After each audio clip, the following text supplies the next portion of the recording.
Hey guys! Kumusta kayo dyan guys?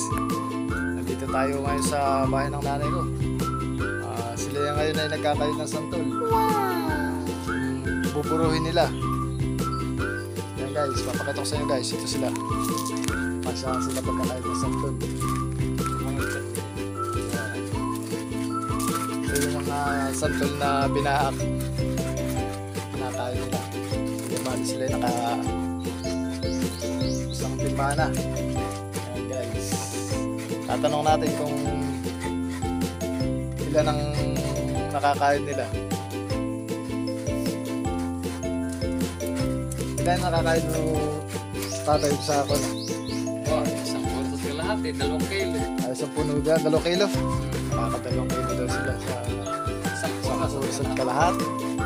Ibig sabihin na matagal din guys. Tiyagaan lang. Marami pa silang kaya rin dito. Yay! Sapat kalahati pa. Napakadami sa mundo.